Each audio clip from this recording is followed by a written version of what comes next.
We've already seen what 1.5 degrees look like. Black summer bushfires, record floods, and rising insurance premiums. What happens at 2 or 3 degrees? We must act boldly and urgently. In terms of households, recently we've announced that in the last few weeks that we'll provide 30% discounts for solar home batteries. We at the Greens suggest that with Labor approving 25 more coal and gas projects, they're not acting fast enough. We are in a climate emergency and we need that action to be so much faster. The Libertarian Party supports no bans, no subsidies to energy. Renewable energy is the least cost source when paired with storage, and it's the most flexible for the increasing needs of communities. Meanwhile, there are South Korean companies and Japanese companies which can build nuclear power plants in 3 to 4 years. So we want to bridge that gap and make sure as many people as possible can rely on renewable energy. We need to look at Snowy 2.0. It was originally meant to cost $2 billion. It's become $13 billion. My position on climate is simple. If we stay on this path, we face a 2 to 4% rise in global temperatures by the century's end. This is not a livable future for our children and grandchildren. In organising this forum, Menzies for Climate is supported by Renew Australia for All, which is a national movement backed by social services organisations, unions, faith, community and multicultural groups, environment organisations and industry. The candidates are Gabriel Ng for the Labor Party, Bill Pheasant for the Greens, Joshua Utoyo for the Libertarian Party, and Stella Yee, who is standing as an independent. Our guest speaker tonight, David Karoly. David is one of Australia's leading climate scientists and an internationally recognised expert on climate change and climate variability. He is an Honorary Professor Emeritus in the School of Geography, Earth and Atmospheric Sciences at the University of Melbourne and an Honorary Senior Research Fellow in Melbourne Climate Futures. He is a Fellow of the Australian Academy of Science and previously worked with the CSIRO, having retired from that organisation in early 2022. He is a part-time counsellor on the Climate Council, and he took part in assessment reports of the Intergovernmental Panel on Climate Change, the IPCC, in 2001, 2007, 2014 and 2021 in several different roles. So it's with great pleasure that I ask you to welcome Professor David Karoly.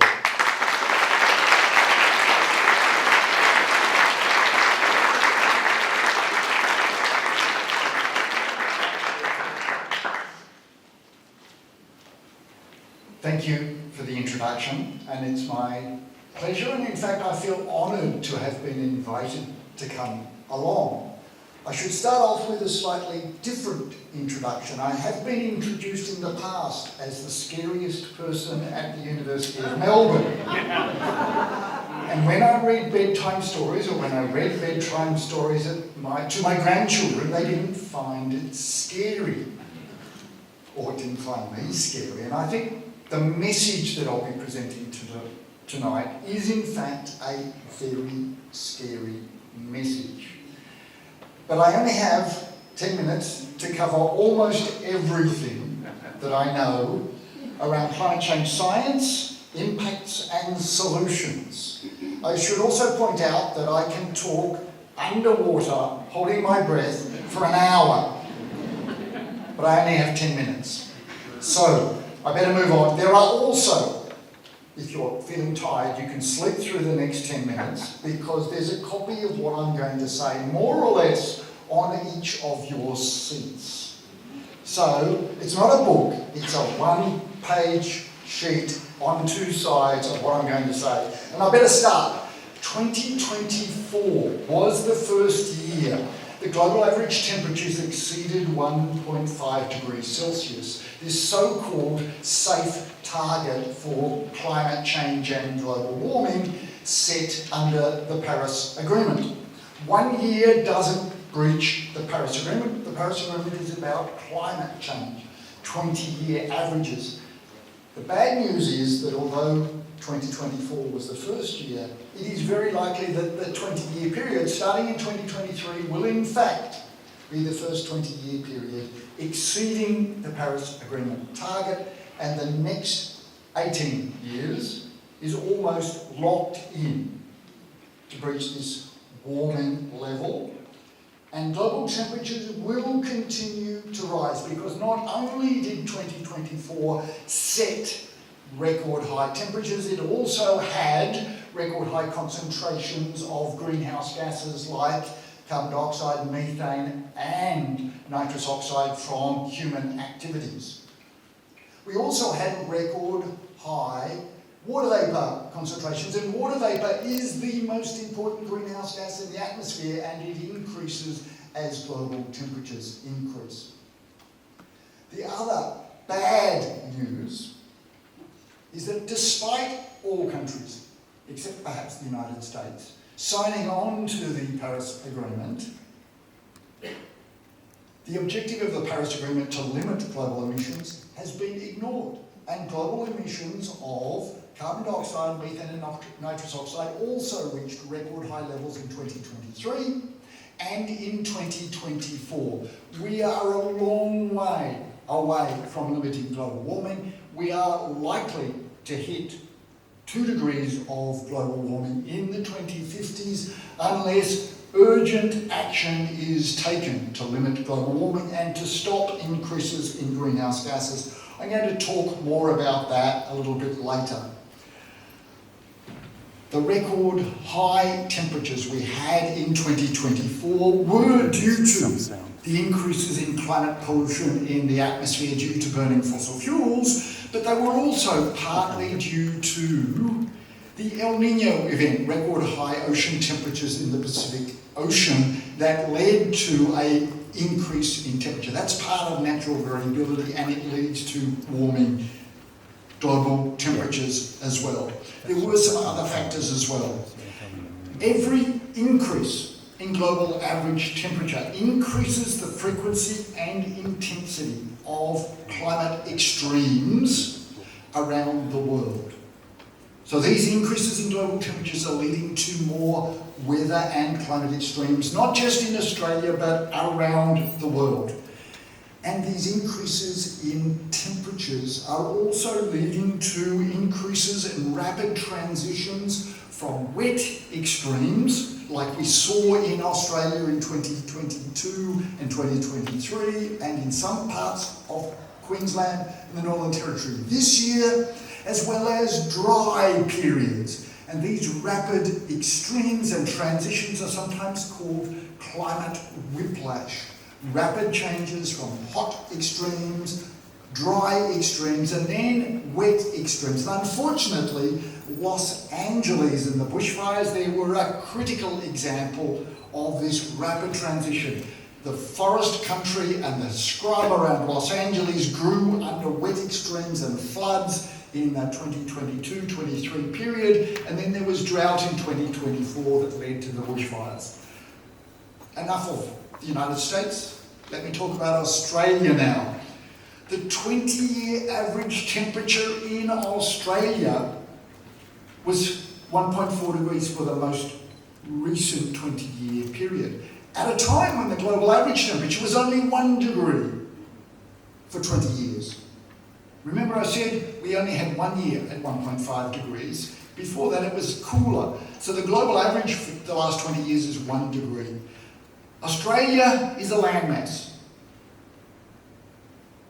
Temperatures in Australia are going to be about 40% higher than the increase in global average temperatures. So that means that when we get to 1.5 degrees, you can do simple arithmetic in your head, and we'll be at 2.1 degrees warming in Australia, substantially higher than now. And when we get to 2 degrees of global warming will be at 2.8 degrees in Australia, and 2 degrees of warming is locked in with current increases of global emissions.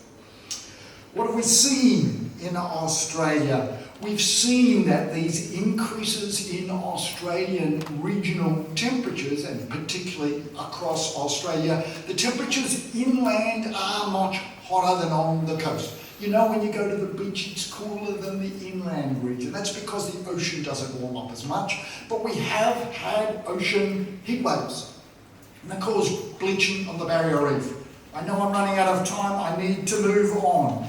Associated with these climate changes in southern Australia, as we've experienced this summer, there have been significant declines in cool season rainfall. And we've had a very hot, dry summer in Melbourne and across Victoria. What most people don't know is that the current spring and summer period is hotter than the temperatures in the black summer period. Everyone knows that black summer was really hot in 2018, 2019, and 2019, 2020. Lots of bushfires.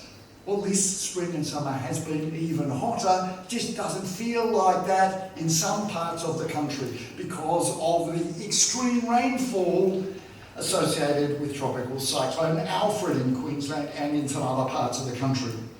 I need to move on. Yes, rainfall in northern Australia has actually increased because global temperatures mean more water vapour. More water vapour means heavier rainfall. And yes, Australian rainfall on average has increased. Just don't tell that to anyone in Victoria or the southwest of Western Australia, which has got drier. Not everyone receives the same rainfall. The combination of drying and extreme temperatures means increases in extreme fire weather, and unfortunately the ongoing increases in global temperatures mean that all of these experience of climate impacts that we've had over the last 20 years will get worse and continue to increase in frequency and intensity. We need to act. Australian emissions have fallen primarily due to decline in emissions from electricity generation and reductions in land clearing in many parts, but not all parts of Australia. Those are the only two sectors where there's been significant declines. We are not quite on target to reach our 50%, our net zero target by 2050 yet. We need much stronger emission reductions by 2035 and by 2050 to reach net zero emissions by 2050. The dominant reason for the reductions in electricity is not the changes in coal-fired power stations to gas, it's actually the increases in renewable energy sources from solar power and wind power around Australia, particularly in Victoria. But there are still plenty of opportunities on shopping centres, on factories, on warehouses to use urban locations for solar panels. We need much stronger emission reductions to meet that net zero target. We need to also increase our planting of trees, planting of vegetation to capture carbon that's already been emitted into the atmosphere.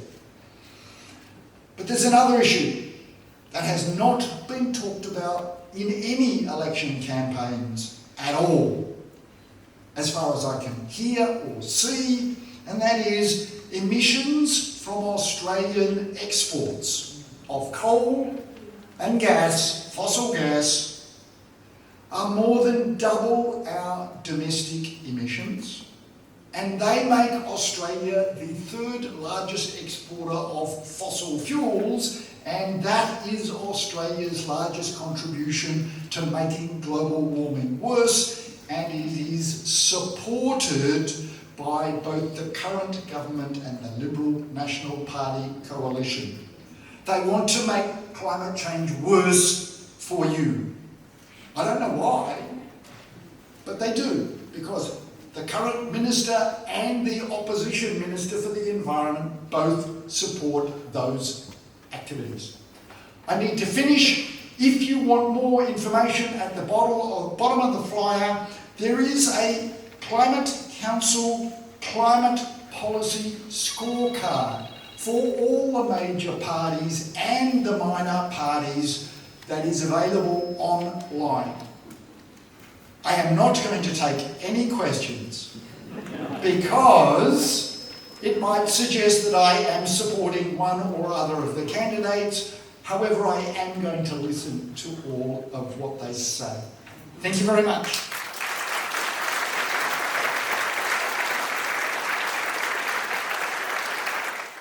And so firstly, I'd like to introduce Gabriel Ng, the Labor candidate.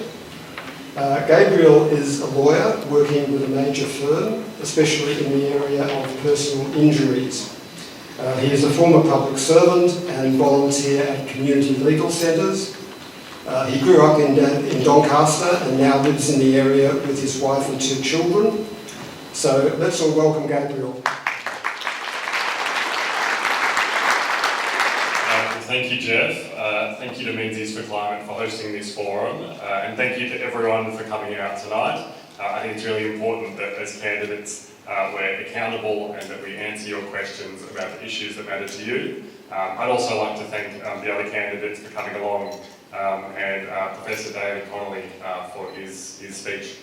I suspect as the only major party candidate here, I'm probably in for a bit of a whack tonight. But look, I'm absolutely committed to addressing climate change. I think probably like a lot of people in this room, I've got young kids and I want my kids to live in an inhabitable planet, or maybe you have grandkids that make you realise just the urgency of the challenge that we face and that Dr. Karoly laid out so well. Now, I'm proud to stand for a party that is taking real action on climate change and that accepts the science and is committed to doing everything we can to reduce our emissions and play our part in the global effort. As you may know, we have a target of reducing emissions by 43% by 2030. And we've legislated in this to send a strong message and encourage investment. We're on track to meet that target, and we're also committed to reaching net zero by 2050. Now, a big part of that, since this is also about energy, is to have 82% of the grid as renewable energy by 2030. At the moment, or in the last quarter of 2024, we reached 26%, so we're halfway to that target. We're building more renewable energy projects than any government in Australian history. That's say big wind farms like the Stella See down in Gippsland. And we've built enough renewable energy to power over half of Australian homes. We've also given the safeguard mechanism teeth. This requires net emissions reductions from our 215 biggest emitters of 5% per year. And we've legislated to bring the Climate Change Authority back. That provides independent, science-based climate change advice, and we've properly resourced that. As Jeff said, I'm a former public servant. I understand the importance of public servants being able to provide frank and fearless advice to government. I note that the Coalition have said they'll abolish the Climate Change Authority, and also that the Nationals, the Coalition's partners, would cap renewables at 54%, which we're going to reach in the next few years, and which means that essentially we'll have to rely on coal-fired power until the nuclear energy plants are built, if that ever happens. In terms of households, recently we've announced that in the last few weeks that we'll provide 30% discounts for solar home batteries. We've got one of the largest uptakes of rooftop solar in the world. 1 in 3 households almost have rooftop solar, but only 1 in 40 have home solar batteries. So we want to bridge that gap and make sure as many people as possible can rely on renewable energy. That's also something that would reduce the energy bills by up to 90%. We also have a $1 billion fund to help make low-cost finance available for households. I know tonight the forum is particularly interested in how we help people who are more vulnerable. So we have a $1 billion fund to help low-cost finance available to households to upgrade homes with batteries, with energy efficiency, and that's a very quick bell. We've also introduced vehicle emission standards and provided electric vehicle discounts. We have our Future Made in Australia fund, which will help manufacture in Australia things like green hydrogen, green metals, iron, aluminium. And we are committed to our international obligations. We've signed the Paris Agreement. We're taking real action on climate change, and that's allowed us to strengthen ties with the Pacific. And we've lodged a bid to host COP21 along with the Pacific in 2026 because we want to play a leadership role in addressing climate change. So that's probably time. Thank you very much.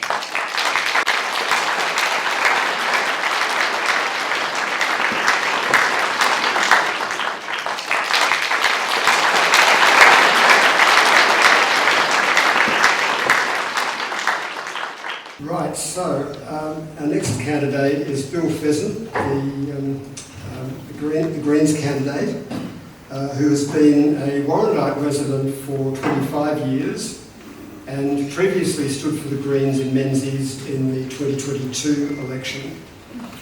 Bill is a strong environmentalist and a member of the Bob Brown Foundation, and he is a former business journalist. So let's all welcome Bill.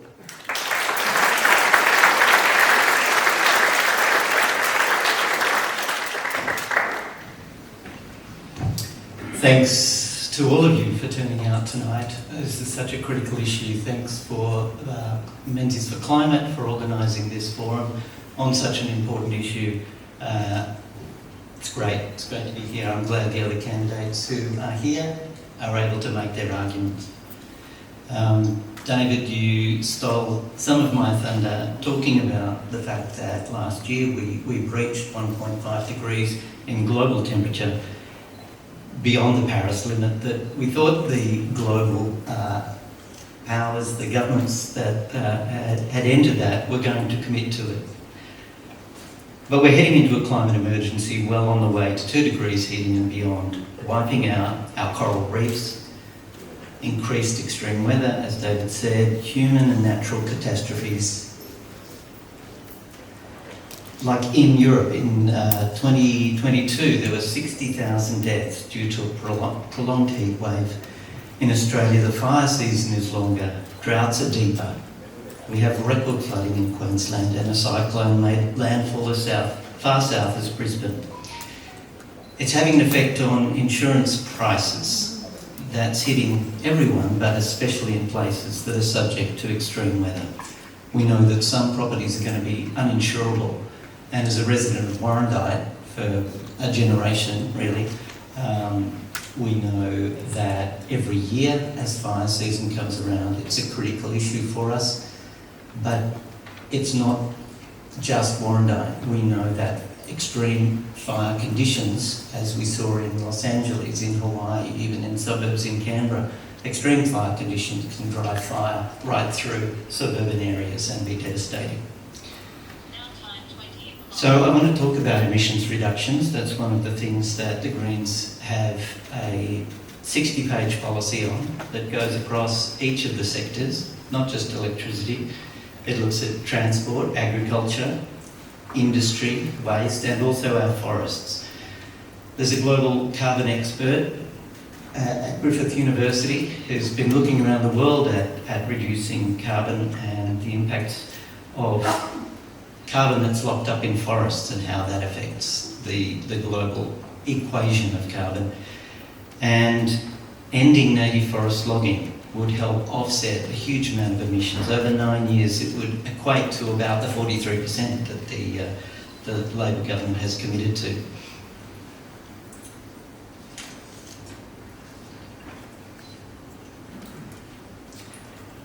So how do we meet our energy needs? How do we do that transition to renewable energy sources? Well, it's underway. We know that since 2015, 40 gigawatts of new rooftop solar and large-scale renewables has been implemented. On April 5, just 3 weeks ago, renewable sources for the first time met 75% of electricity demand. That's not all day, every day, but that's a record for that source. And the suggestion from the Clean Energy Council is that this year about 48% of Australia's energy generation will be renewable. It's a huge increase from about 14% in 2015 and even 34% a couple of years ago. So it's growing at a rapid pace. And that's having a significant reduction in electricity emissions. Renewable energy is the least cost source when paired with storage, and it's the most flexible for the increasing needs of communities and businesses. So rolling out utility scale batteries is going to be the one that's going to save homeowners, renters, and we'll get back to low income houses later. But the CSIRO report suggests that it's the far cheaper option, and that nuclear is not affordable. Progress has been too slow, emissions are not coming down far enough, and we at the Greens suggest that with Labor approving 25 more coal and gas projects, they're not acting fast enough. We are in a climate emergency and we need that action to be so much faster. Thank you.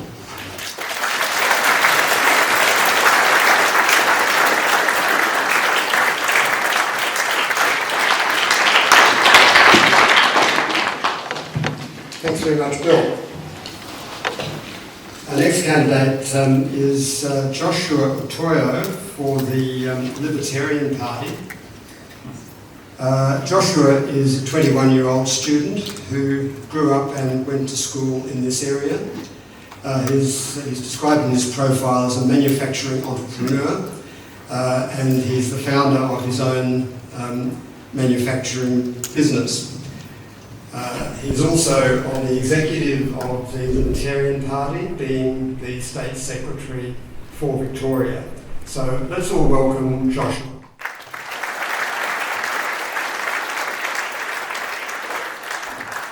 Thank you everyone for being here and welcoming me. I am Josh Utoyo, your Libertarian alternative for Menzies. Let me just introduce the Libertarian Party policy on energy. Now it's pretty simple. No bans, no subsidies.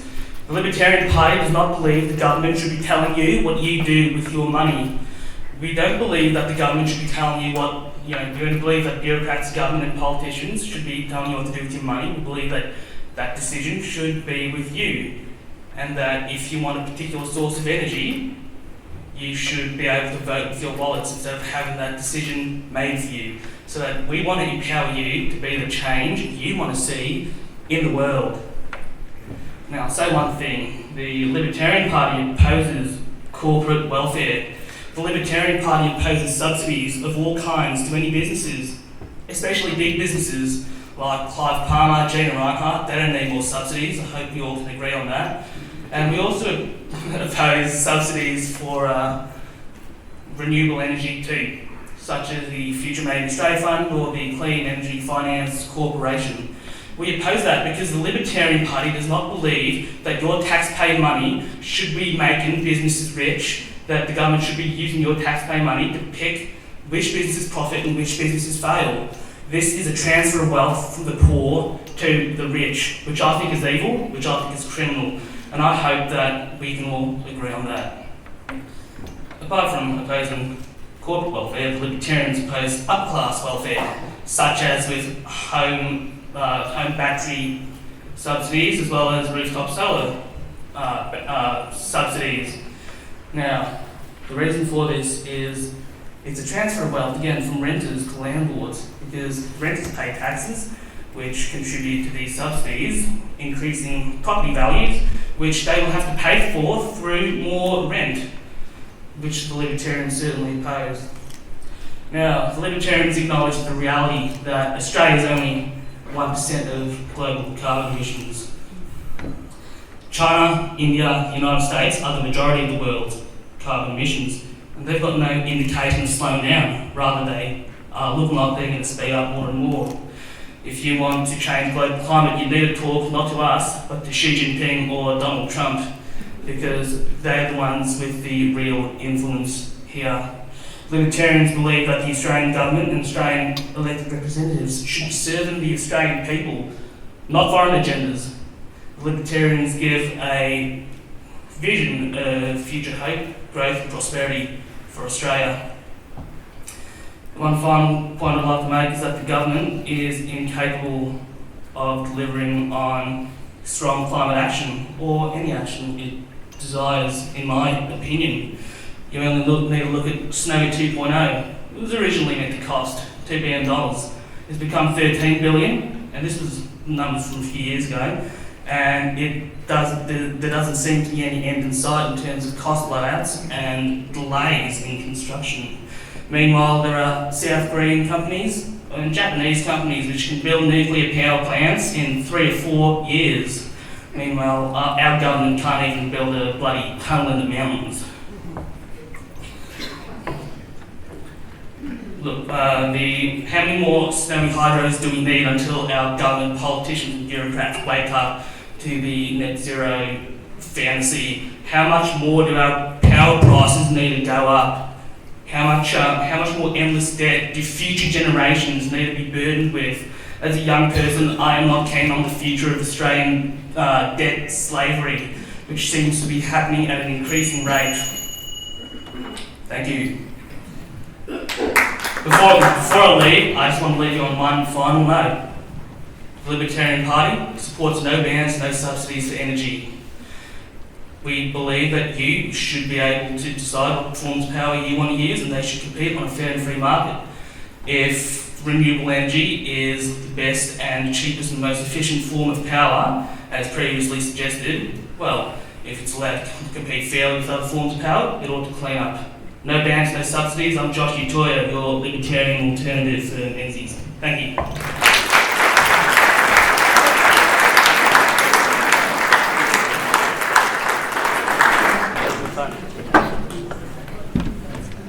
Now our fourth candidate is Stella Yee, who is an independent.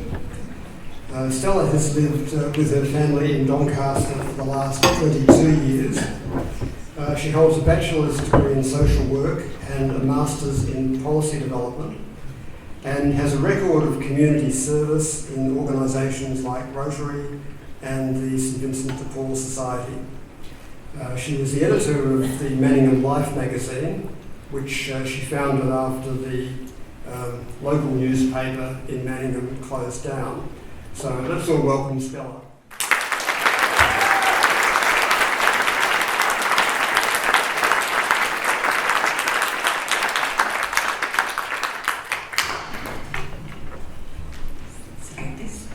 Good evening, everyone, and thank you so much for coming, and thank you for organizing this event, Menzies for Climate. I'd like to begin by acknowledging that we're meeting on the traditional lands of the Wurundjeri people and paying respects to the elders, past, present, and emerging. Some of you may have heard my speech at the candidate forum at Boxiwara South recently, where I spoke of my hometown Sandakan and its connection to Australia's military history. During World War II, hundreds of Australian POWs perished in the Sandakan death marches. As we approach Anzac Day, it's important that we remember their sacrifice. Sandakan is also known for the Sepilok Orangutan Rehabilitation Center, the oldest of its kind in the world, set up in 1964 for orphaned orangutans rescued from logging sites. Back then, logging and plywood industry dominated the local economy. Over time, vast rainforests were cleared and replaced with palm oil plantations. I still cannot think of my hometown without sadness over the loss of one of the world's richest ecosystems. to greed and profit. As a child, I saw firsthand what happens when the environment isn't protected. Smoke constantly polluted the air we breathed from the burning of timber offcuts near my home. It affected our health and left a deep impression on me. I was only in primary school then, but I learned a lot. I didn't like companies that abused their power or ignored the harm that they caused. I also didn't like the feeling of being powerless, and I knew that I simply would just accept the injustice. Around that same time, here in Australia, Bob Brown was fighting to save the Franklin River in Tasmania.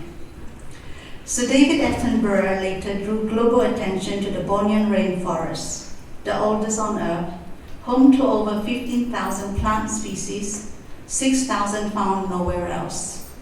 I was lucky enough to see some of them in the wild, including the rare Bornean pygmy elephant and the world's largest flower, the Rafflesia.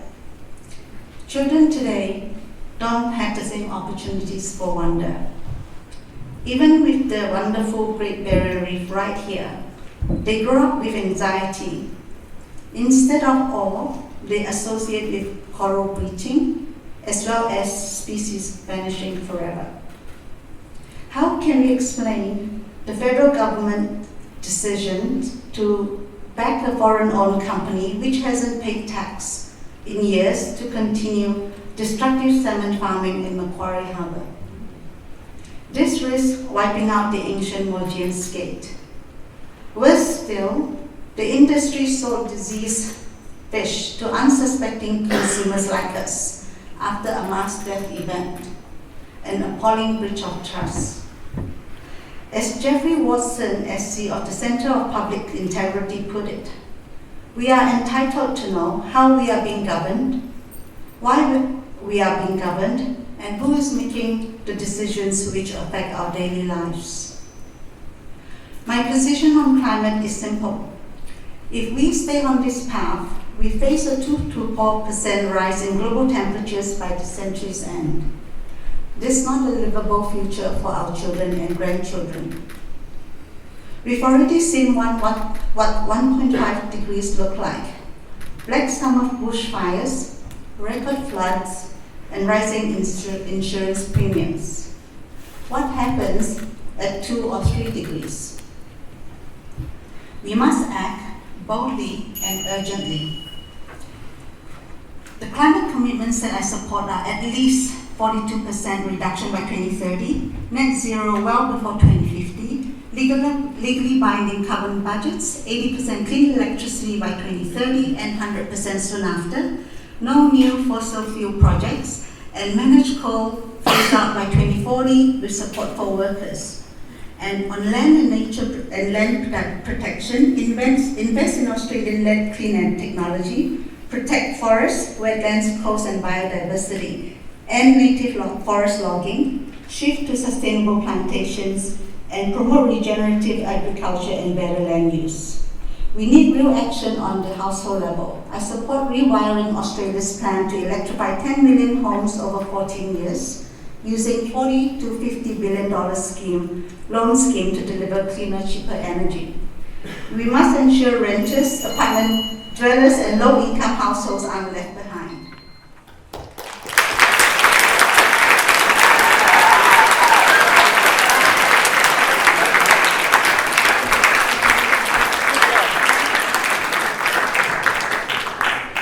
Thank you, Stella. So to start off, I'll ask our two questions. And the first one is the question on notice. Would you commit to supporting the energy bill savings plan or a comparable plan to ensure that renters and low-income households can be part of the shift to renewable energy? And please give reasons for your answer.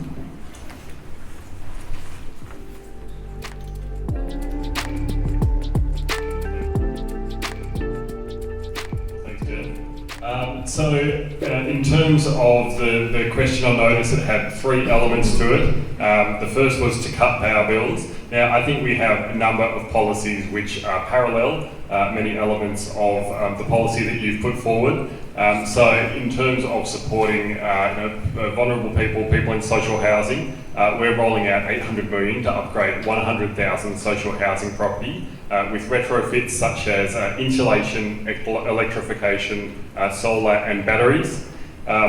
There was also a question in there about charging stations, particularly in low-income areas. So we have the Driving the Nation charging program, and that will see a fast charger every 150 kilometres on average, so that people who have upgraded to EVs have the infrastructure to be able to use them. We've also provided, obviously, energy bill relief in this term of government, $300 and a further $150 if we're re-elected. Investment in electric future, there's the 30% discounts for home batteries that I've referred to. There's also 400 community batteries, so the benefits of solar batteries are shared across the community. And our energy savings program, which provides financial support to households, businesses and local governments to invest in renewable energy.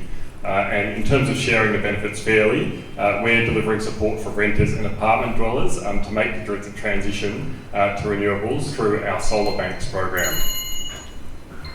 Thank you. Great. And thanks, Jeff, for the question. The Greens plan has got quite a lot of elements to it about people on low incomes. There's a renter's right to install with no upfront cost to landlords. So it subsidises the installation on a rental property, and it saves renters the average of almost $1,500 a year in energy bills. That's a $10 billion fund that would be invested through the Commonwealth Electricity Corporation. We have getting solars into apartments with an apartment dwellers energy upgrade fund. A lot of people on low incomes live in apartment blocks. They don't have the benefit of being able to install themselves, so we have an incentive to have whole apartment blocks have solar installed, and a grants and loan scheme to get homes and businesses to electrify and store their rooftop solar. We're really pleased to see that early in the campaign the ALP adopted the Greens policy to subsidise home batteries, so that was wonderful to see. We have an extended renewable energy target for large businesses to incentivise the installation of solar on their premises. As you said, there's lots of rooftops that are going begging. They're big flat spaces that could host enormous amounts of solar energy and lift it from the level that we have now, the record level, to greater heights, and the installation of community batteries and regional batteries, saving some of the transmission costs. Thanks.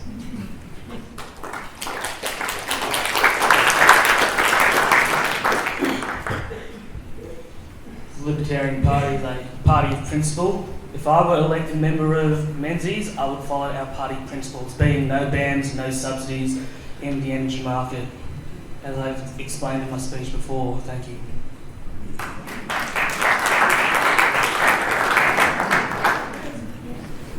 I think it's wonderful that Renew Australia Forum, so many groups came together to form this body, this movement, and as an independent candidate, I don't come with a whole host of policies where we're just going to impose on people. So I welcome the fact that, a whole bunch of people, community groups and all of that came together and said this is what they like to see, especially for renters and low-income households. So I support it. I have looked at Rewiring Australia's plan as well, and I think that one probably has more detail to it. So I think between the two, I think definitely we need to be doing more for renters and low-income households. So yeah, that's my decision.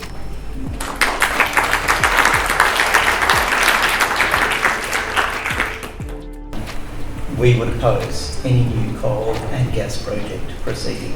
We would do that through hopefully the balance of power, a minority government gets elected. Could you speak up, Bill? Yeah, sorry. The IE, but Liberal and Labor both have some kind of commitment to meeting the net zero by 2050 target, but they are not abiding by that principle, that we can have no new fossil fuel extraction, no new industry developed from now, basically, we're at that limit. So that's our policy. Thanks.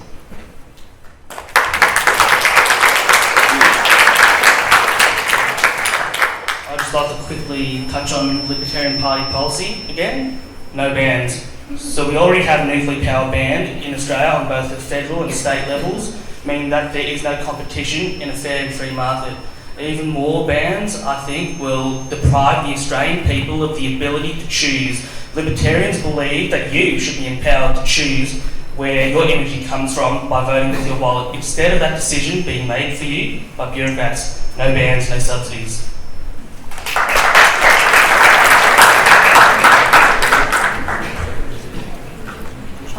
If we accept that we are in a climate emergency, then our actions should reflect that. And adding new coals and gas, is contributing to more emissions and adding to more greenhouse gases. So that is not a climate emergency kind of activity that you want to be doing. And as the only woman on this panel, I would just say that there is no such thing as being half pregnant. If it is a climate emergency, no more new gas or coal mines.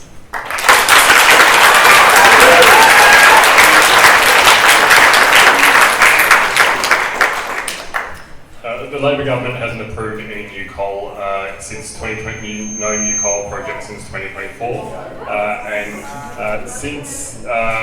In terms of gas, I know that now a lot of people here might disagree, but I think that politics is the art of the possible. And if we're not able to maintain a reliable source of energy, then we won't be able to maintain agreement with the transition to renewable energy. Now, we see gas as an important part of the transition, but only as a transition. So we do want to get off it as soon as possible. We are building as much renewables into the grid as we can. However, that does mean, and we're in the middle of a cost of living crisis as well, and that means that some new gas projects may be approved. However, as I said, it is a transition source of fuel.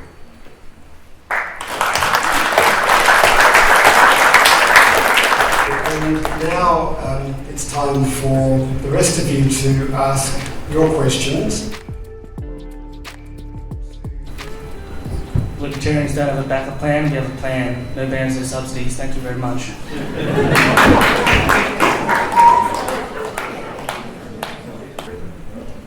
We are already currently on a trajectory to get there, and the transition is such that where individual families are already making that decision, and they're already seeing a difference in their prices. And we don't have solar ourselves because there's a problem with our roof, but we do have an EV. And just as an example, what we used to pay, for instance, is $100 for every 2 weeks. We are only currently paying $25. So if you electrify everything, that is already naturally going to bring down the cost of your cost of living. And according to both plans, the Rewiring Australia as well as the Renew Australia for All, it will lead to between $3,000 to $3,500 in terms of your bills. And if you add an electric vehicle, there's another $2,000 savings per year.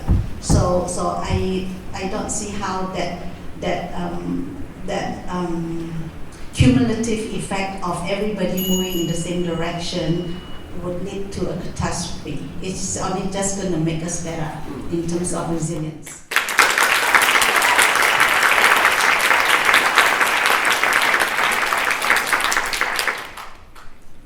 As I said, we're committed to renewables, which are the cheapest form of energy. So the CSIRO, Australia's independent scientists, have said that in terms of power generation for consumers, it will be half the cost of nuclear. Our backup is, as I referred to before, gas, but we'll also have batteries and hydro for firming capacity.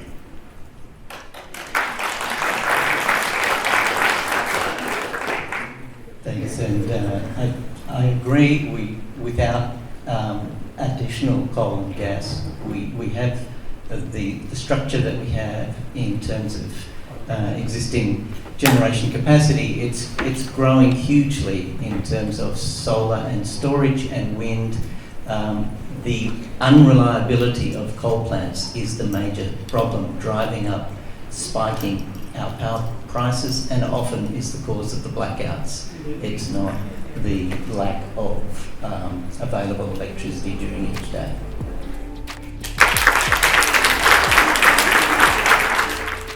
I'm not sure. I think uranium has been on Australian soil for a long time, millions and bazillions of years. So if you don't dig it, it's fine. But once you start digging it, of course it becomes radioactive. But my problem as a lefty politician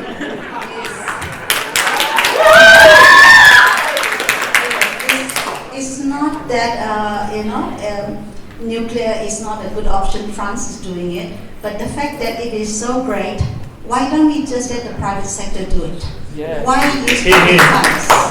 Why do we have to subsidize something that is so incredibly expensive and actually, has got environmental impacts and all of that? Why use public funds? So, yeah, that's my problem with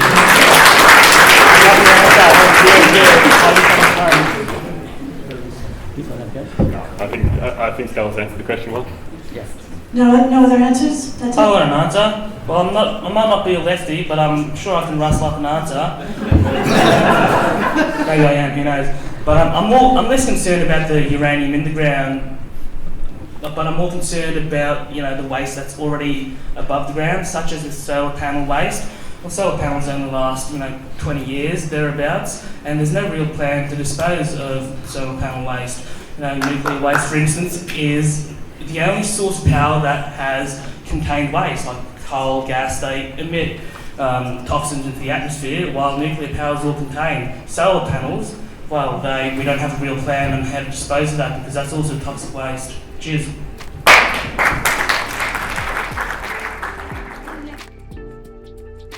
As you know, the Labor Party previously did have the minerals resource rent tax, so that make the most of our minerals, but unfortunately we were voted out of government with that, and there's a saying in politics, you can't fight the last election, but look, we have the policies that we have that we're taking to this election, so I appreciate the question and take it under consideration, but we have the policies that we have. Thanks. Look, yeah, I'm totally aligned. The Greens have a policy, actually, not just to tax coal and gas exporters properly, including through PRRT, but also every company. Like, there's 1 in 3 major corporations over $100 million that are paying no tax. That's the revenue that this government is foregoing, that pays for our education and health and all of the services that we need. All we see from Labor and Liberal governments is reducing that available funding, and then it requires cuts in services. So, yeah, PRRT, of course.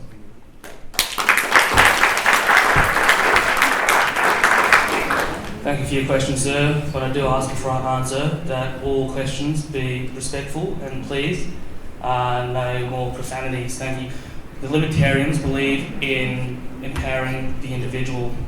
Now, this also includes empowering the individual states, devolving powers from the federal government to states so that they can compete, so that the state with the best regime can succeed above the others, instead of the federal government telling states what to do. This includes with taxation and mining. States should have the power to determine what they want to do with taxation and mining, so that the best regime can rise to the top. Thank you. We often hear what would beings from another planet make of us on Earth when they arrive here. But with Australia, you just have to be from another country to arrive in Australia, and you wonder, why are some things set up the way they are? And PRRT is one of those. Who give away their gas for free, Why do you forgo so much of your wealth and send it offshore? All of these questions I could not really get an answer to, but definitely we should fix the loopholes in the PRRT. The wealth should stay in this country, and in my campaign launch speech, I gave this example of how there's a big family pie.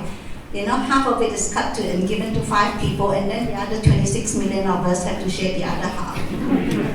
So, so it is the loss of wealth that has gone off because we are not properly taxing, and we seem to be very timid when it comes to big business. And I also don't know whether it's because they donate quite, evenly to the major parties.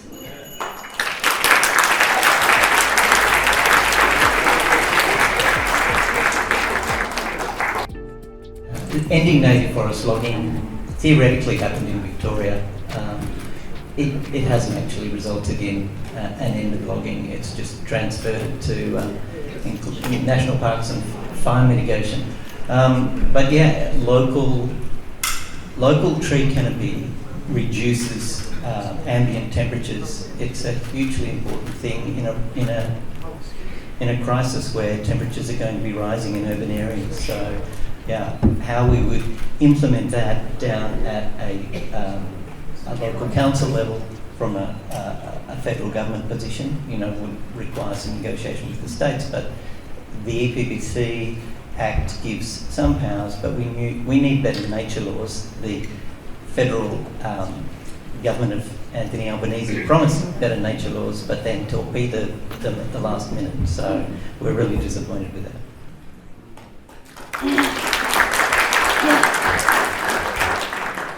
I think the preservation of nature is very important. Nature is very important to the human soul, maintaining our mental health and our general well-being. However, I acknowledge we are in a housing crisis. There's not enough housing to go around, and we need to build more. And this might involve the cutting down of a few trees. I support the preservation of trees on public land, but when it comes to private land, we need more houses, because my generation is not going to be able to afford to live in a house. We live in the middle of a big city. There's sacrifices that need to be made. You might need to drive a little longer to get to a park and enjoy nature. But I think being able to live in a house is more important. Thank you.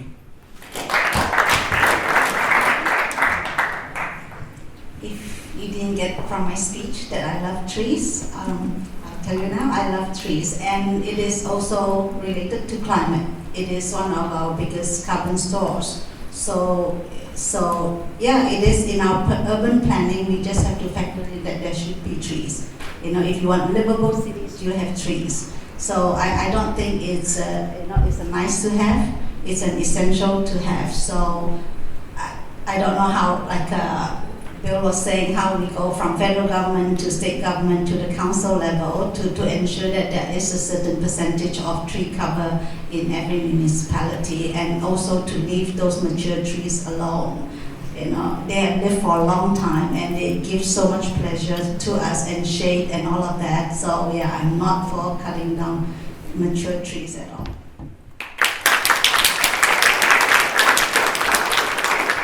Please for the sorry, you're not Sorry. Yes. No, you go.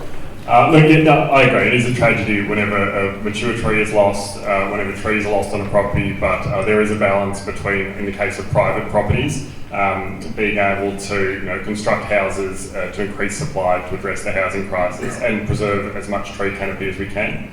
In the case of the North East Link, my understanding is that the North East Link Authority will replace the trees that are lost. I appreciate they're not mature, but we do have a growing city, and we need the infrastructure that will be able to deal with that.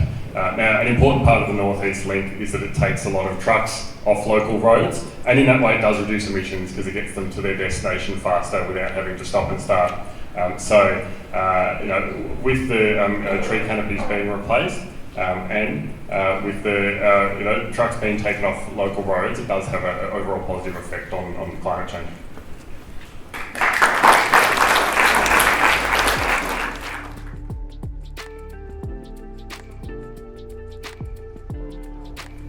Thank you for your question.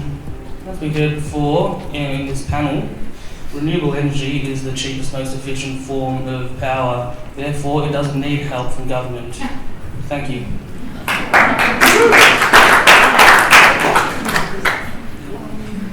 In terms of R&D, I think there's an opportunity right now with America going the way it's going, that maybe it is time we tap into all the very skilled, specialized scientists over there, and if there are things that could be done, to speed up the process of us adopting renewables, I'm all for it. And Australia does need to be investing in R&D. It has been neglected for a long time. Always, especially with CSIRO being treated like a football, political football every single time there's an election coming around. So yeah, absolutely, there are things we could do. I'm all for it. Thank you.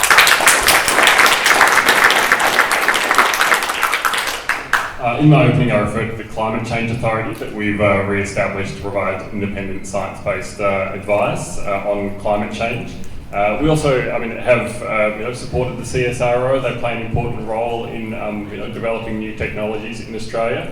And we have the Future Made in Australia Fund, which is committed to developing new industries here, as I said, like green metals, green hydrogen, which means that we'll be able to have both new industries which are carbon neutral, and which can provide better resources to other countries to be able to make that transition to net zero as well.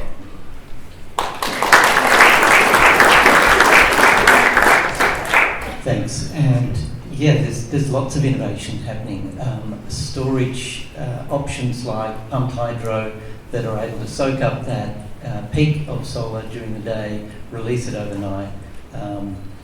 There's solar thermal options. There's a whole lot of innovation going. There's lots of different kinds of batteries now with much cheaper material. So the payback period is just becoming so much shorter in the innovation in both production of electricity through renewable energy and the storage of it. So they are going to help us to do things like create a battery manufacturing opportunity in Australia rather than always offshoring that kind of technology. I mean, we had the jump on solar panels developed out of Sydney in research, and it ended up being commercialised in China. We constantly do this, and I think it's time we kept the value in our nation.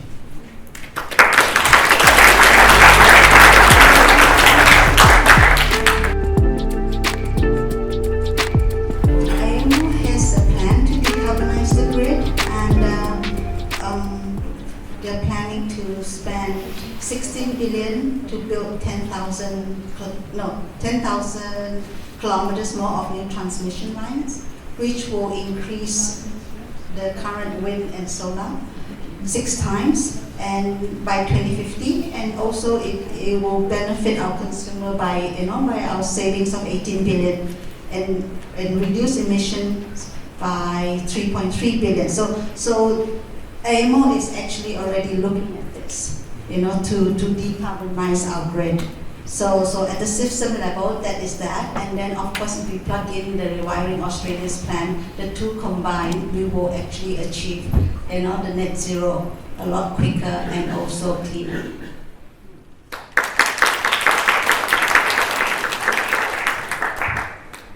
Well, thanks for the question. I think part of your question was also what we're doing at a community level. So it's not just a household level, but there's also commercial solar farms, and I referred as well to 400 community batteries that we'll be developing, so that the benefits of solar are spread more widely across the community. And then, of course, we are working to make sure that the grid is able to deal with the increase in energy. There's the solar batteries, which I think will prevent as much of the surge going into the network. Yes, it is about coordination and national leadership, and that's what our government is doing.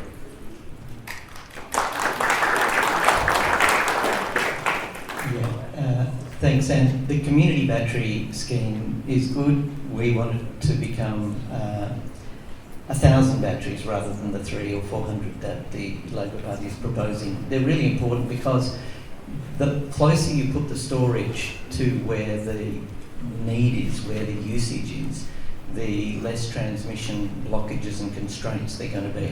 So yes, we do need some additional lines to join up some of the network and give it greater stability, but also housing the storage near where it's going to be used is going to be critical to minimising the necessary additional networks construction. Put them in your garage. Yeah, I've got one on my wall. No, I mean one for the whole community. Yeah, it'll be interesting exactly how we manage that process, where it's located. I hope you checked it before you voted.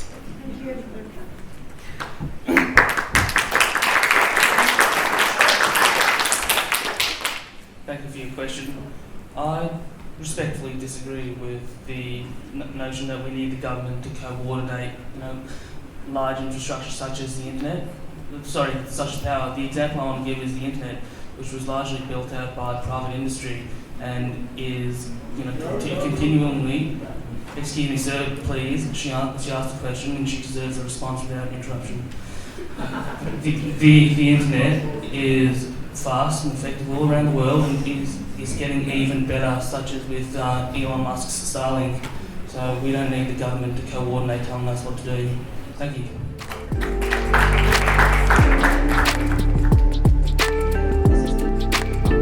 Well, thanks, Angelica, and thanks for representing Australia overseas as well. That's fantastic. Look, I'm absolutely committed, as I said at the start, to taking as much action on climate change as is possible, as is the Labor Party. We are hosting COP21, as you said, because we want to show real leadership in this space. I would just like to, reiterate that, I think it's really valuable to be part of a major party because you get a seat around the table and you can work within the tent to affect change. As somebody who wants to make sure that, young people like yourself, like my kids, have a future on a livable planet, then absolutely I want to see as much climate action as possible.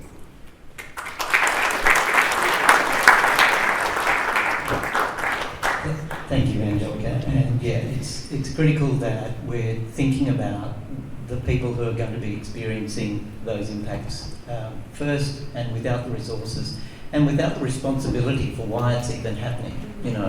Developing nations aren't the ones who've put up most of the CO2 and the methane that is causing this issue. The responsibility lies with the industrialised nations first and foremost. The Greens are a party who will stand up exactly as you're saying and call for those changes. We've been effective having the balance in the Senate and pushed the Albanese government to go far further and stronger on some of these elements. Additional funding for some of the components about transition to renewables. This seat, in fact, in Menzies has the opportunity. It's such a marginal seat. If you put climate first, if you put Greens ahead of the ALP, you may get that opportunity to have an extra push for this government. We don't want to see a Dutton government that's going to undermine and undo some of the responses that we know are needed critically right now. Thank you.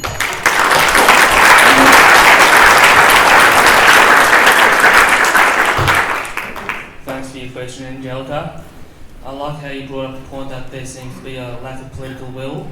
Well, we keep electing the major parties in Australia, and not just for energy or climate, but it doesn't seem like anything is changing. Well, the Libertarian solution to this, for energy in particular, will cut through the requirement for political will such that you will be able to vote with your own wallets to get the sources of power which you want.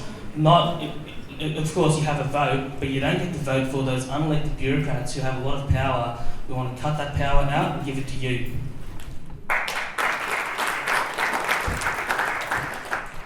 Angelica, for your question. Also, thank you for your leadership. I actually have quite a lot of young volunteers in my campaign, and it's really wonderful to see young, engaged people because it is their future, especially with climate change, at the rate that it's going. Yes, I'm an independent, so I don't have political parties and all of that to answer to, and I listen to the people.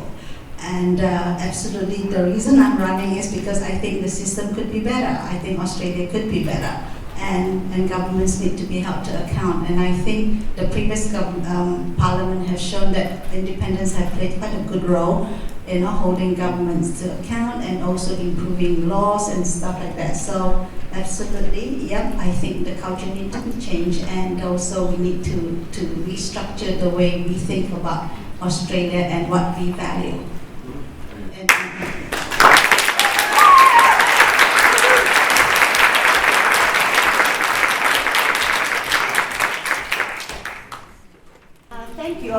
lots of thanking to do.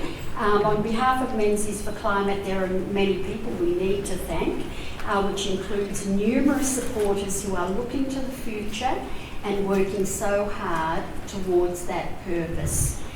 We are very grateful to each of the candidates for attending, of course. So Gabriel Ng from Labor, Bill Pheasant from the Greens, Joshua Utoyo from the Libertarian Party, and of course Stella Yee, the Independent, the Menzies Independent.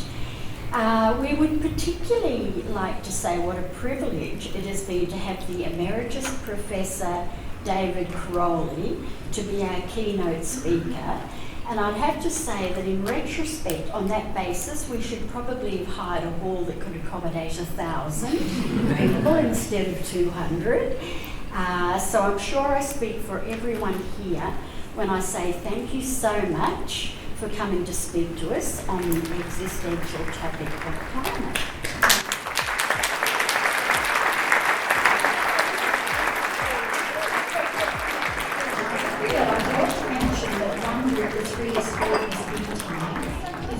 Australia for all, so we're very grateful to them, and they've got some materials over